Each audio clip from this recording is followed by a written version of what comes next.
Passons maintenant du quartier des spectacles dans le centre-ville où se déroulera le 2 octobre la marche des 1000 parapluies organisée par Centraide. Donc, avec moi, Odette Viens, chroniqueuse encore cette année avec nous. Odette Viens est la vice-présidente de Centraide de Montréal. Donc, vous nous présenterez donc toute l'année des chroniques sur des sujets sociaux en lien évidemment avec la mission de Centraide. Mais d'abord, peut-être nous rappeler, parce que Centraide est un organisme d'aide, mais qui est un peu différent des autres organismes. Qu'est-ce que vous faites exactement? Bien, je vais commencer, Catherine Youn, plutôt par vous parler au tout début de la situation de pauvreté. Oui. Parce que qui dit Centraide, il y a un lien à faire avec la pauvreté. Dans le Grand Montréal, c'est-à-dire à Laval, Montréal et la Rive-Sud, c'est 1 personne sur 6 qui vit avec de faibles revenus. À Montréal, c'est 1 personne sur 4.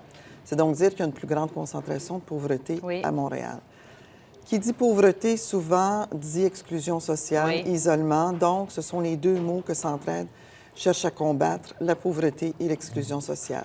Centraide, on est présent partout au Québec, puisqu'il y a 18 Centraides dans chacune des régions. Centraide du Grand Montréal, quant à lui, dessert le territoire de Montréal, Laval, la Rive-Sud, où il soutient 360 organismes communautaires qui agissent sur des problématiques de pauvreté qui sont souvent interreliées.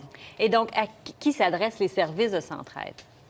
Bien, je vous dirais qu'à Centraide, notre priorité, c'est de briser le cycle de la pauvreté.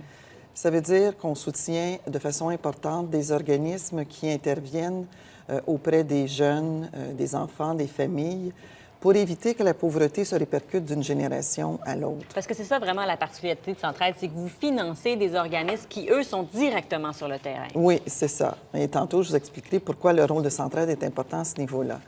Et donc, en intervenant auprès des enfants, par exemple, en offrant de l'aide aux devoirs ou bien en agissant auprès des jeunes mamans, mais aussi concernant leurs conditions de vie. Parce qu'on ne peut pas dissocier les situations particulières des conditions de vie générales dans lesquelles vivent les familles. Donc, on soutient des organismes qui interviennent, par exemple, en logement ou en sécurité alimentaire. Également, il y a des personnes qui sont plus vulnérables, qui sont les plus vulnérables de notre société. On pense aux personnes handicapées, aux personnes qui ont des problèmes de santé mentale, ou encore aux aînés, dont bon nombre vivent seuls et qui souvent se sentent isolés. Alors, on soutient des organismes qui agissent aussi auprès de ces clientèles, ces personnes-là. Et évidemment, pour investir dans les organismes, les différents quartiers, il faut de l'argent. Et là, vous êtes dans votre campagne annuelle de financement. Comment ça se passe? Bien, justement, je vous ramènerai au rôle que vous disiez pour Centraide, dont on mentionnait tantôt, c'est-à-dire que les organismes que nous finançons ont vraiment besoin de Centraide parce que c'est ce qui leur permet d'avoir un niveau de financement qui leur permet d'accomplir leur mission et d'offrir l'ensemble des activités et des services en réponse aux gens. Donc, la campagne de l'automne est extrêmement importante pour ça. Elle va débuter le 2 octobre. Elle va s'échelonner jusqu'au 16 décembre. On va être présent dans 1500 entreprises. On fait campagne aussi auprès du grand public. Il y a 23 000 bénévoles qui sont associés à ça. Et le lancement a lieu lors d'une marche qui s'appelle la marche aux 1000 parapluies. Oui, alors qu'est-ce que c'est que ces parapluies-là? En fait, il y a une symbolique autour du parapluie qui représente la solidarité de l'ensemble, la protection que le réseau des organismes de Centraide offre et la solidarité entre tous, entreprises, donateurs, bénévoles et gens qui travaillent dans les organisations communautaires, qui se retrouvent à cette marche-là. On dit 1000 parapluies parce qu'en 1991, il y avait eu 1000 personnes lors de la première marche qui avaient participé. Maintenant, c'est autour de 20 000 personnes qui y participent.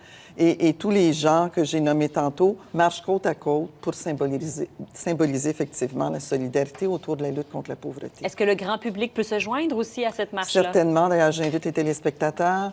Ça débute le 2 octobre à 11h30. Le lieu de rassemblement est au coin de l'avenue McGill et la rue Sainte-Catherine.